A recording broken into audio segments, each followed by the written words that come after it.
Hey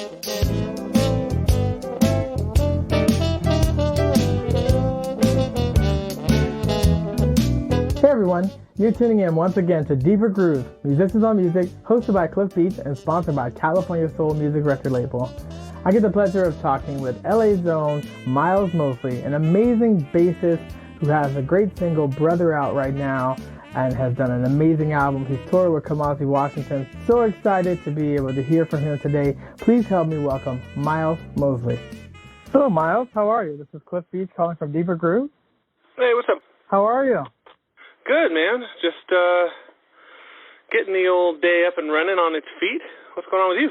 Same for me. Hitting the ground running as always, but super excited to talk about you. Been listening to all your stuff over the weekend just to catch myself up on your illustrious bio. I mean, I've been a fan and watching you since I opened for you years ago at the piano bar, which is no longer there. But yeah. Sounds like you have I walked by there the other day. It's crazy to see the whole hotel replacement of something that was like, well, I guess it wouldn't have been there now, but it was good while it lasted. Oh yeah, there's so many venues. I've been in LA since 2003, and so many venues have changed or are no more now. Yeah, where are you from? I'm originally from Washington D.C., Maryland area. Oh, okay, nice. They got good clubs out there, that's for sure. Oh, yeah, 930 Club, if you've ever been there, that's amazing. Yeah, I think I played there one time. Oh, yeah, we used to go see all of our go-go concerts down there, a style that I wish was more everywhere else. Well, I think that's one of those styles that only a few people know how dope it is, and somebody's going to grab it and, get a pop hit, and all of a sudden, DC Go is going to be really popular. But it's just not, the spotlight's not on it at the moment. But that's, I think, by far one of the dopest drum grooves on the planet. Oh, yeah. As far as party music goes, I mean, it's just like Get out of here. A constant barrage of batteria. Yeah, it's so unique, and nothing else feels like that. Nothing else feels like it. It's its own language. Exactly. And playing the keyboard is what I call the same as playing the triangle in an orchestra. You have so much rest. You hit like a couple stabs. Yeah, right? That's the easiest gig in DC Go-Go. Exactly. So you're originally from the Hollywood area, correct? So you're born and raised in L.A. Yeah, born and raised in Los Angeles. Moved around a little bit within the city just for school and stuff. So I've lived in Westwood and Inglewood and Culver City and Hollywood and Venice. I've lived around all the hot spots of LA my entire life. Well, I mean, there's no kind of better place for the music and especially the music industry than LA. It's really one of the top three main hubs besides New York and Nashville and maybe Austin for live music. Yeah, well, the coolest part about LA is that you're kind of in one of the main and most diverse factories of music industry. Nashville, obviously, is where you go if you want to really learn how to write a song. But production is not the strong suit of Nashville. And New York has a lot of the production and great songwriting, but you don't have the multimedia side of it as much. Or at least, you didn't. Everything's kind of global now, but growing up in L.A., when things were pretty segregated by city as far as jobs go, L.A. was one of the places where you could get experience composing for film, playing on a score in a film, writing, hit songs, writing niche songs, playing on niche music, playing on, top 10 records, and all of that stuff kind of, in order to succeed, you had to be good at all of it, across all genres, quickly, efficiently, and have a true respect for all styles of music and not just like a flaccid, sort of vain facade of caring. You had to really get in there and go, okay, I'm going to truly understand how death metal works, and I'm going to understand how Western classical music works. I'm going to get a really good, strong grip on jazz and a strong grip on whatever was popular in rock grunge, say in the 90s. You had to really get in there and understand it if you want to make a living. I think that separates growing up in LA from maybe being in other cities. And were your parents musicians too? How did you get into music? I know that you were named Miles after Miles Davis, so how did that all come to be? My parents don't play musical instruments. My father had a couple of brothers that were into music, but I was young when they passed away, and so they didn't have a direct influence on me in that respect. My parents were big music fans and had a great collection of music at home for me to listen to, and were big jazz fans, and obviously because of Miles Davis as a namesake, that stands to reason. I got into music kind of on accident. I wanted to learn how to draw comic books, and there, when I was in junior high school, so I'm like 13, I'm really into comics, and I want to learn how to draw, and they offered a drawing class, and so I signed up for it, but not enough kids showed interest, and so because it was a public school, if there's not enough kids, they can't afford to hire the teacher. Right. So they said, anybody who wants to draw, you got to pick between art history or orchestra. And I'm like, well, the point of me going to this class was not to take a test. The point of me taking this class was to have fun and learn something, creative and something that would be easy. Like, if I didn't do a good job, I'd still get a B for trying, So I decided to go to the orchestra, and I didn't know what any of the instruments sounded like or how to play them or anything. And so the teacher, her name was Miss West, all the other kids knew exactly what they wanted to play, actually, because they wanted to go to orchestra. I didn't. I wanted to draw Wolverine. So I asked the teacher to play all the instruments for me, and she was like, not a great violin player. But she tried to play it anyway, and she was screeching and hemming and hawing, and I was like, dude, if I bring this home, my mom's going to be so mad at me trying to practice this thing. And at 13, knowing the difference between violin and viola is negligible. So I was like, no, that's not going to work. So she picks up the cello, and Miss West, she did play cello, and she played it really well. And she went into this etude, and it was gorgeous. I was like, that's what I want to do. That's my instrument. And she was like, cool, so I'm going to assign you a cello, and you'll take it home with you. And I was like, take it home? And I was living in Inglewood at the time, a fair distance away from school, so I had to take the bus. And, kids are punks, and they tease each other and, steal your lunch and starter jackets. It was tough. And I was like, Miss West, if you give me that cello, I might make it home and back 3 times tops before that thing's broken, stolen, or, in some state of disrepair. And I looked in the corner, and I saw, the scroll of this instrument sticking up out of the top of a locker. I was like, what's that? She's like, oh, that's the upright bass. I was like, dang, you got to take that thing home? She's like, no, if you play upright bass, it stays here. You just come and practice it as much as you can. I was like, that's what I'm talking about. You've got yourself one upright bass player out of pure laziness and fear of, the kids you run into on the way home. And I picked it up, and I played an A, and I remember, I didn't really know how to hold it, so I was kind of clutching it next to my body, and it just resonated with me immediately. And, over the next few months of playing it, realizing that all of the initial perception of music comes from the bottom up, and how much control I had over this massive orchestra. Like, if I changed the note, the whole thing was different. Mm-hmm. And if everyone was playing a big, long C major chord, and I started playing a rhythm on an A, it became this moving A minor chord, and there was nothing anybody could do about it. And that sense of power for a 13-year-old kid was like, Spider-Man learning that he could run and jump and swing across buildings. I was having a field day. I dismantled so many classical pieces by the time I was 16.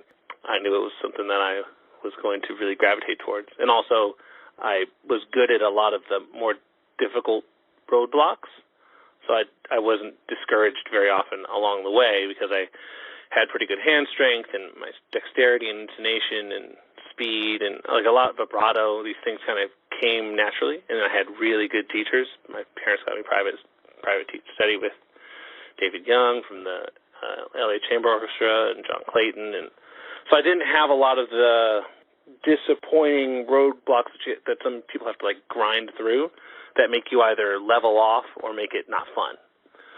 So I got really lucky. I was truly kind of built for it. Yeah, it sounds really lucky too. And I can see your evolution from classical to jazz, trying to change the bass notes and reharm. That's a very jazz approach to music. So very, very cool. I wanted to get into your latest single, Brother, that came out at the end of last year. It's described as funky and displaying triumphant vocals and an innovative bass solo. So what was your process in creating this single, especially after your last debut album? Well, Brother was a kind of flagship song for me. Every step of the way while making an album that to be called Chaotica, every step of the way, that song was kind of the one that let me know we were moving in the right direction. And so I had written it in a way that I'd never written any other song, which was sort of a meditation. Like I would wake up in the morning and I'd play a chord on the piano. I'd write it down. And then I wouldn't think about it at all, have gone about my day, and the next day I'd wake up, I'd go to the piano, I'd play the chord from the previous day and a new chord and write that down. And I would repeat that process every day. So on the fifth day, I would come to the piano, play 5 chords from the previous 5 days, and then add a 6th chord.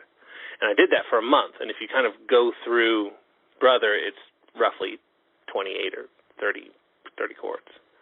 They're not necessarily always a chord that hadn't been played before, but it's just what naturally came out of me for the spirit of that day. And the investigation there was, and this is before any lyrics had been written, was that oftentimes a song is like Polaroid, in which you're just capturing a moment, you're capturing an emotion, you're zooming in on an emotion or you're zooming out on something, but you're seizing something, seizing a piece of inspiration.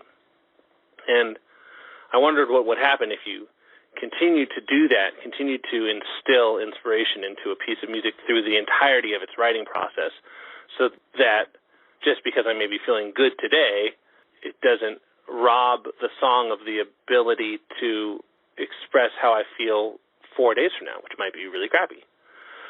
So I wondered if that would make a difference. So I did that, and I kind of had these chords, and it started to develop the lyric, which came from this hold the line idea that you just kind of have to stick with it.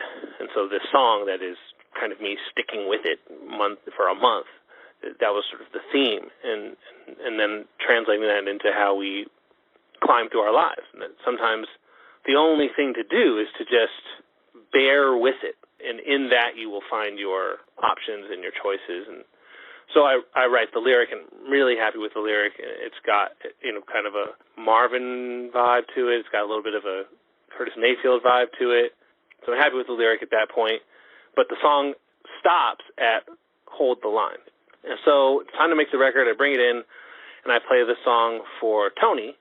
I play the demo for Tony Austin, who's the producer and drummer for the West Coast Get Down, and he produces this record for me. And we're in rehearsal with the full band, and we're getting these songs ready to go into the studio in the next couple of days. And I think the song sounds great. We've got the groove. It's cool. Like we're cruising. So we break the band for the day, and we're leaving, and Tony's sitting on the couch, and he's like, man, that song's not done. It's good, but it's not great. It's like, you're telling me to hold the line, telling me to hold on for what? Yes, you can amp somebody up and tell them to weather the storm, but why? Like, at a certain point in time, you've been beaten so much, you've climbed through so many adversities. Why would I hold on? Why not just give up and try a different way? He's like, you're sounding this big battle cry, but you're never telling us what happens when we win the war, or for what purpose are we going to move forward? He's like, you're missing the song. You're missing a part of the song. It's not done. So, one of the great reasons you work with a producer is because they tell you what it is, how it is, and they don't sugarcoat things. And telling somebody that their favorite song is not done is something that probably only Tony Austin could do to me. Tony and Barbara probably. So I go home and I'm all pissed off. I'm like, this song is perfect. What are you talking about? But I sit at the piano and I buy into my own mantra that, well, if this song is not finished, then the only thing to do is to stick with it and hunker down and sit in front of it. And I'm playing it over and over and over again. I'm saying, well, you're holding on to what and for why, and it dawns on me that that phrase, built to survive. Well, maybe it's possible that someone's purpose in life could be to come out on the other side of hard times or torturous times, or like the hills over a shore where waves are crashing up against them all the time. It has to be there. You need those cliffs, or else the land is going to be washed away by the sea. So you need something to just sit there and take a beating. That's your purpose. That's what you're here for. Mm-hmm. So I wrote the Built to Survive part and brought it into Tony, and he was like, now we have a song. And once we tracked that song for the first time, I thought, now I have a record. And every time something would get added to that song, or it would get across the finish line, it was this confirmation, like, this is something important and something special, and it really represents the peak of my writing ability at the moment, at the current state. That's great. I mean, that's great to see such a triumphant sophomore album, Sophomore Mimi, after your first uprising that you did for Universal and Verve label group. And so that was very exciting. Your last album, you signed a multi-album deal with them. The first single, Abraham, named one of NPR's top 100 songs of 2016. Got critical acclaim from tons of publications. LA Times, Rolling Stone said you were one of the top new artists you should know. The single received worldwide radio airplay, BBC Radio, Apple Beats, debuting at number 4 on the Billboard Contemporary Jazz chart, 10 on the Jazz Album chart, and 2 on iTunes Jazz Album charts. And so you had a sold-out world tour, which we watched from your website and everywhere, going through Europe and everywhere else. How did it feel to achieve that level of success in music, which is no easy feat? Yeah, it definitely is no easy feat, and it's not something. It's funny, you oftentimes get so lost in the doing of it that you rarely get a chance to look at the highlight reel, because you're getting ready for the next game. But it's something that I don't take lightly, and I know that there are a lot of amazing musicians and artists that don't get the opportunities that we had to work for and get lucky to have. And, Los Angeles as a whole, in a lot of ways, sat outside the spotlight for a while, and each city kind of gets its own turn. And fortunately, we were all sharpening our swords and waiting for our turn. And when LA kind of got put back into the limelight, we were ready to roll and had records made and shows up and running and material to capitalize on the opportunity. But it feels fantastic. I mean, this is the only thing I know how to do, really. I've devoted my entire life to it. I've devoted my life to the bass and to changing what it sounds like and trying to propel it into the 21st century and update it to where I see all the other instruments have gotten, and still maintain its integrity and its attachment to all the amazing bass players that came before me, and then also as a songwriter to grow and say something that I don't know that I necessarily heard growing up, or at least to be the type of artist that I wanted to have in my life as I was coming up. So I think the micro goals are constantly changing, but the larger goals are always in place, and that's to be a vessel for the muse and a vessel for inspiration, try to be sort of shine your light on the world and help out best you can before you get out of here. So yeah, I think that's definitely a good way to live your life and definitely shining that light. So speaking of adding that light to the musical community, you've worked with so many greats, from Kamasi Washington to India Reid, Chris Cornell, Avenged Sevenfold, Jonathan Davis from Korn. You produced a record for Terrence Howard, which I didn't even know he made records. Everlast, Kenny Loggins, Andre Day, Kendrick Lamar, Pimp a Butterfly. You can go on with that. And then does any one record stick out to you in your mind? Well, I think I'm immensely grateful for what the To Pimp a Butterfly record did for Los Angeles and the boost it gave to all the dope artists that are in the clique out here, Thundercat and Terrace Martin and Kamasi, and it really cracked open the scene for us to all be able to have a chance to share with the world what we had been kind of working on in the shadows. But one of my favorite experiences was making that Chris Cornell record, because I grew up as a huge grunge fan, and Soundgarden and Temple of the Dog, and those were staple artists, and those Chris Cornell records stuck with me and kind of defined this grit and majesty.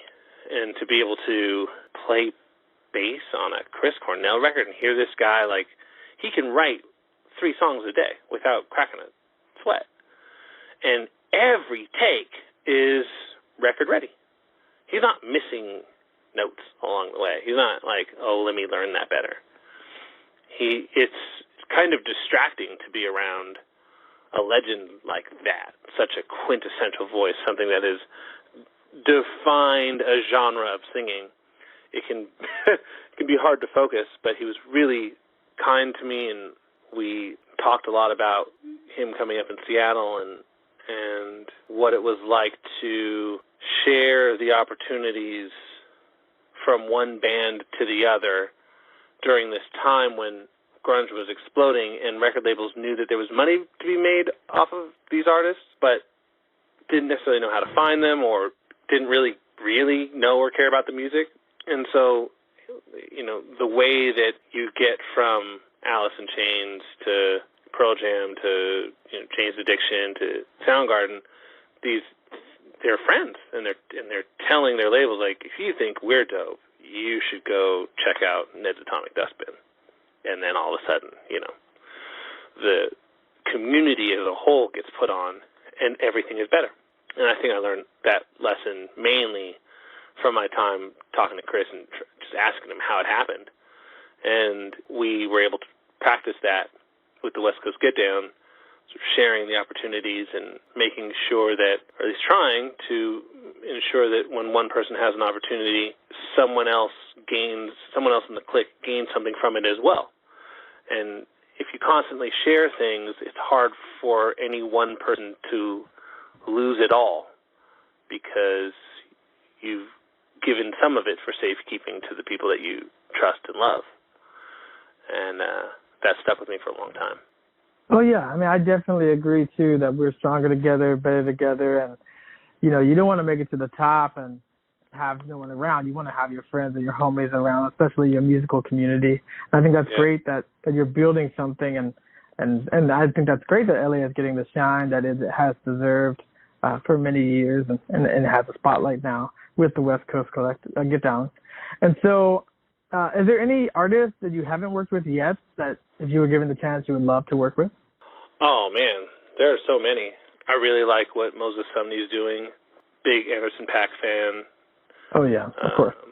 Yeah, that's the last song he did with Andrew Day, that what do you call it, Lockdown song. That was really good.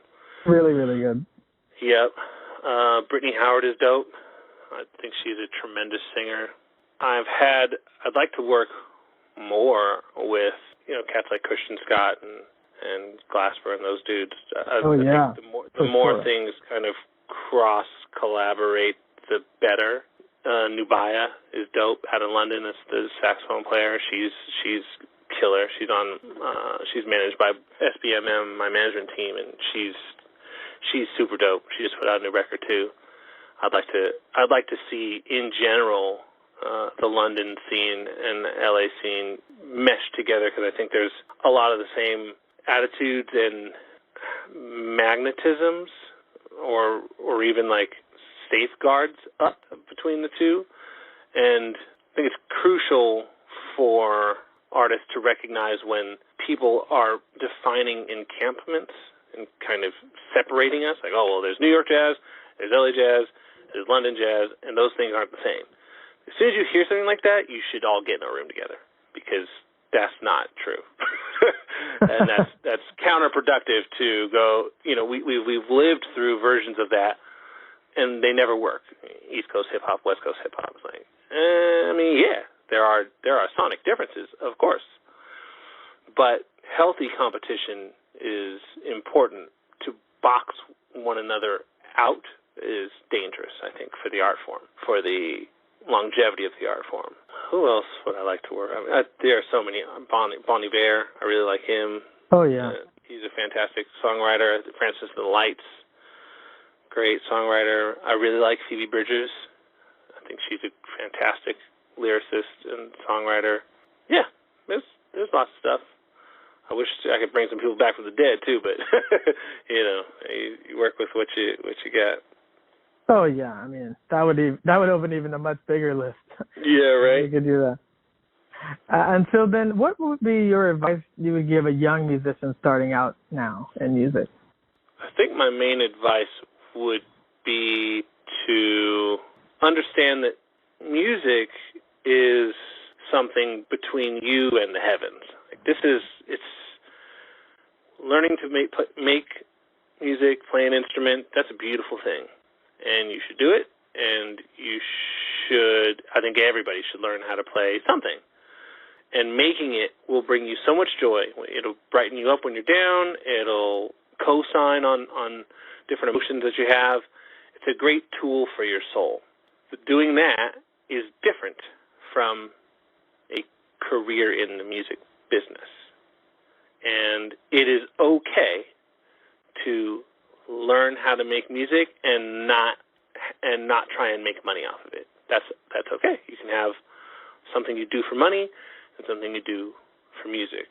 But if you are going to try to make money off of music, understand that equal to studying theory and let's say you want to play guitar, taking your guitar lessons, equal to that, you need to study economics because what you're doing is starting a business.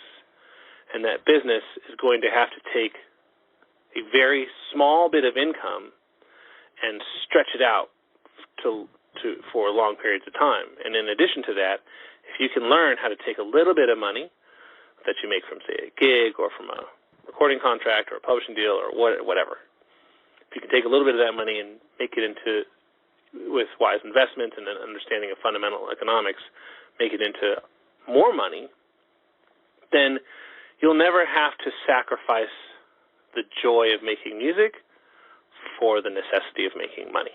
And you will be so much happier for that. So it takes time to understand economics, and it can be boring. But if you want to make money off of music, that is what you're doing. You are starting a business, and that business requires you to have a fundamental understanding of how money works. Yes, I agree. And I think that's a travesty that school doesn't teach us about financial literacy. It most certainly should, and it doesn't. And I think that's a lot of people are screaming for that type of reform. And I agree wholeheartedly what you're saying about, people as musicians, they don't come and tell you that you are a business, you are a entrepreneur, you are a business of one, and people, if you're hiring other musicians, you're creating jobs and opportunities for them. And so there is a lot of economics and business that you'll either learn or get taken advantage of. And a lot of artists, unfortunately, do, from bad deals and trusting the wrong people and things like that. I mean, you really do have to keep an eye on the money, especially because it's so up and down. You really have to be able to know how to save and invest in the fat years for the lean years, which are coming. Right, and I think that since this question is angled towards a young person, when you are your youngest, you kind of think of music like it's a home run derby. Like, I'm going to go out there, and when the pitch comes across the plate, I'm going to hit the ball, and I'm a genius, and I'm going to make it, and it's going to be a home run, and I'm going to have a bunch of money, and off we go. And that's possible. Certainly there are plenty of evidence of that happening.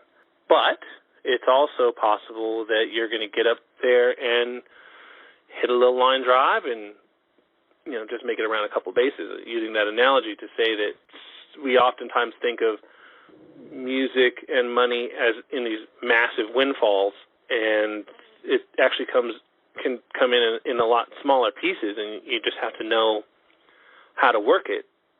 It'll just make it so much more enjoyable of an experience if you don't have to constantly sacrifice your integrity to make money, the integrity of your music to make money in the business. And there are so many different ways. You know, you don't have to be the lead singer of a band to make money in music. You can play in that band, you can write music for that band, you can sync music for that band. There's so many different ways to be involved with it, which is why it's really important to draw a line between I make music because it makes me happy and I make music because it makes me money. And those are two different fights. Just know that going into it, and know that it's okay to learn how to play enough guitar to be a hit at parties with friends and be a really fun person to go camping with. And you don't have to bank your whole life off of it. You know, it's not. You don't have to, but if you want to, just know what you're getting into. Excellent. Well said. Well said. My final question for you is, what is your legacy? What do you want to be most remembered for musically? And I know that you have a new album coming out hopefully in the next year, Chaotica. And so what do you want to be known for the most? That may change as I grow older, but I have a hunch that bringing the upright bass into the 21st century is probably what I will be most known for. Maybe being one of the pioneers of showing the multitudes of that instrument and how many different lanes it can fit in, how many different sounds can be pulled from it, and how big and enormous that instrument can be. And if I can leave a legacy in which somebody thinks of upright bass and thinks of upright bass solos and attaches those to sort of aggression and larger than life sounds and the ability to really cry and like a full spectrum of sound and not just relegated to the back of a band, you know, holding down the low end. If I can do that, then I think I've accomplished what I was sent here to accomplish. I agree. And seeing you play, I mean, I can say as a musician, I enjoy watching you, the energy that you put out there, how you work with the band. You know, the notes you play, the notes you don't play. I mean, you play whole notes in some ways, like, you know, better than just a virtuosic solo, since you do both. But the confidence behind it, the way you actually hit the notes and the attack, it's just, it comes across very differently. And when you're singing too, I mean, it's very jubilant and you know, singles like Abraham, and they just really resonate, and that bass resonance just kind of hits you in a certain way, and you feel it all over the room. Yeah, so I think I've you'll definitely always grown up reading, you know, my first book my mom ever gave me to read was the Tibetan Book of the Dead. And I don't come from a religious background, but I do come from a spiritual one, and reading the great tomes and the great texts has always been a pastime of mine. And I think what I'm most fascinated by is the sense of permanence of each one. Like, you read Tao, and it sounds, I don't care what language you put it in, it just sounds permanent. It sounds like these ideas are not going anywhere. And that is, from this point forward, these things are, if not truths, because that's dependent to each person, they are undeniably stated. You know, what's in the Bible has been stated. What's in the Quran has been stated, and you can feel the weight of these things. And in the Old Testament, or in the Tao, or in the, you know, we all share this knowledge over hundreds and sometimes thousands of years. So to make a statement on the upright bass that is forever and unshaking, and to hopefully write some songs in which the lyrics contain the weight of timelessness is always my goal. Yeah, I think that's definitely a way, a great way to really put it. And the verbiage, I like what you said a lot about how, you know, these classic timeless things have been written. They really meant what they said, and they don't mince words. You know, they don't add any fluff or anything. They just, it is what it is, and it's raw and it's honest, and it's well said. Yeah, totally. Well, thank you so much, Miles, for being on the podcast today. We'll definitely circle back to you and your team when it's out, so we can give you links and everyone can listen to it. But I really enjoyed it just as a musician and a fan, and I love looking at your career and seeing more that you're doing and going to your website and seeing more shows. So we're all hoping that 2020 it's different where we can get back on the road again and do other stuff. Yeah. But there's tons of stuff that we can do still online and to connect with people. But looking forward to this new album. It sounds amazing. If anything, the Brother single as a lead-in is kind of showing what that album is going to be, then I know it's going to be really, really amazing. Yeah, I appreciate that, man. Thanks for taking the time to talk to me, and I'm sure we'll see each other on the road next year sometime. And yeah, like you said, the community banding together to think of new creative ways to bridge the gap between live music and online music is something we can all work forward to, and these podcasts are a good example of a good start. So I'm happy to be on it. Thanks for taking the time. Thank you, sir. We'll be talking soon. Take care. All right. Bye. Bye. Thanks again for listening to Deeper Grooves, Musicians on Music, hosted by Cliff Beats and sponsored by California Soul Music record label. I had the pleasure talking with LA's own Miles Mosley, an amazing bassist, amazing musician, about his single Brother, his last album, and his work with Kamasi Washington. I hope you guys enjoyed it. Go check out his stuff on Spotify and all streaming platforms today. I'd also like to thank our engineer, Tim Hall, for mastering and mixing this recording today.